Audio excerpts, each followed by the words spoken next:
I think the Tometru top parts clipped together, forming spherical shape, gave Greg an excuse to kind of play Matrix style out of it. What I mean by that is because I remember in Matrix, humans were dwelling in those giant pods hibernating to become inhabitants of the Matrix. But of course, these Matoran are not dreaming they're in Matrix. Pterodax is supposed to cleanse. What I found out is that Pterodax was supposed to cleanse their memories, so he could fill it with, he could fill it, he could fill it with corruption inside, which he did win according to the end of the Binding of Enter 10 book. If you guys read that book, he did win by corrupting one of them. Since that one was missing.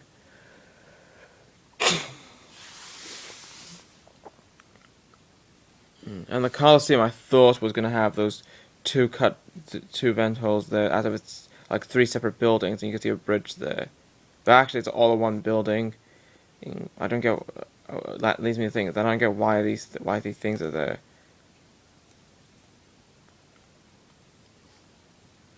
And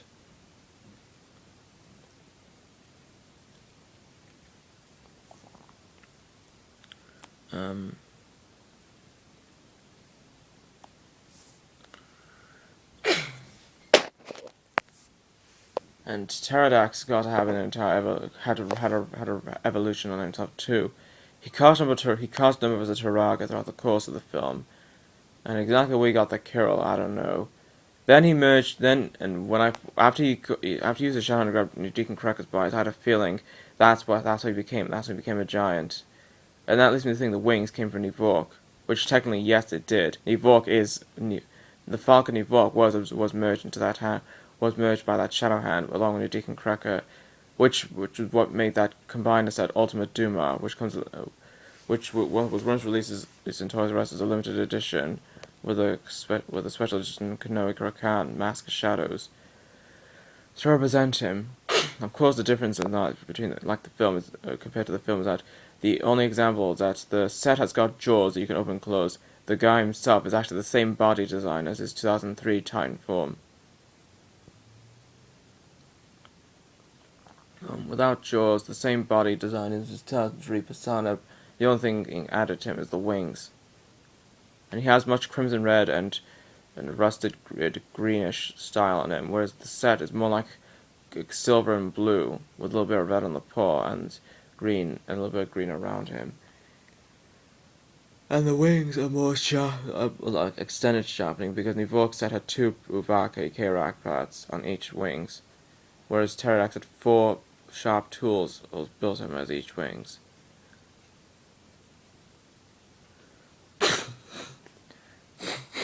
Of course,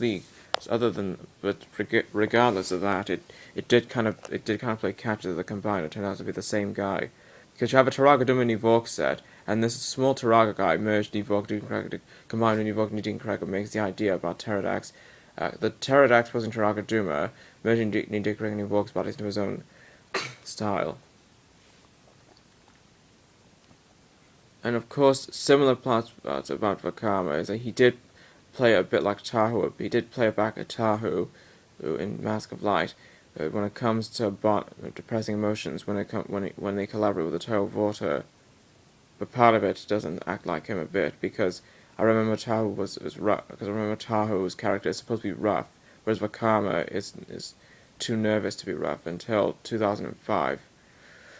Until around like 2005, that's when he becomes rough. But around 2005, there was no bond between him and the Toe of Water.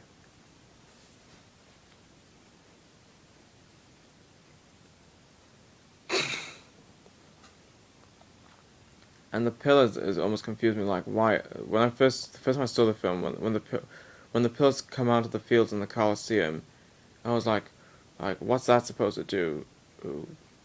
What are they supposed to do? Dodge? But actually, Pterodax built that game to trick the Toe into thinking they could do it without their weapons, until they realized they are too weak. And calling them outlaws for Lee Khan's capture, and even though they were trying to tell the truth, the idea that the Toe are considered outlaw, are considered a vigilante in the film, did kind of look like was a similar was also shared with The Dark Knight, which we'll go over about that film later when I get to more film reviews.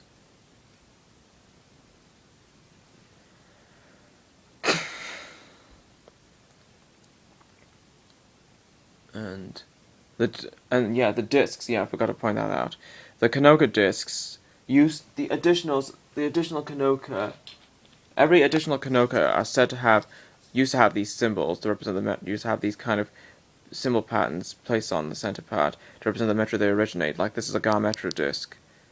But the additional discs, film-wise, don't have the color print at all. It's just a plain. They're just plain old discs, and the symbol of these discs get to belong to the great discs, to the Torah cover. Like when we found a great disc on a Metro great disc, it does have the symbol on it. Whereas there are other where there are discs besides the Kanoka, besides the great disc that have that symbol. We still got to see those symbols in like additional Kanokas, but in the film wise they didn't put into it. They didn't put the symbol detail put into it, and they didn't. And the disc of time is coated in that glow silver rather than having it orange. It has the Mask of Time's picture in it.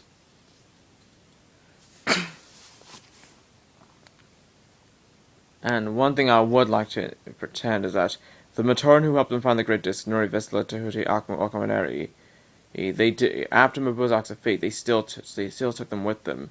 They still have them with them throughout the course of 2004, and after Pterodax got defeated in 2004, somewhere around after the Voyage of Fear, Maze of Shadows storyline, according to the novel book, which is on the novel books, Nuri's group was ordered to keep an eye on the remaining Matoran they picked up, while Vakama's group were on their own to rescue more Matoran in 2005. So I'd rather think of it that way. And the transformation into Turaga scene. Originally, I thought that would have mean that's all the 2004 storyline. And because they already rescued the Matoran and transformed into Turaga and came to retirement, but what I could have known, this is just the first year of the 2004 storyline, so they need to give it time by continuing onwards to 2005. They put that to end the film franchise to end it with the three virgins. Vakama calls out the way of Bionicle, and then they end it that way. But other than that, the real ending is that the Toa. But other than that, the real ending is that the Toa do walk through that light and it ends it that way. Because in 2005 they didn't transform into Tara. They're not Taraga yet because they need to return from Momatoran. And the beginning of the film, I was like so they have an Amaya view of Metro Nui. An Amaya, as in the thing that they used to recount, the Taraga used to recount the legend with the stones placed on the ground. And the shoots I did think the shoots were kind of a bit of a catchy idea of the outside trains you see in Spider-Man 2 and Batman Begins. That's the next film we're going to go to later.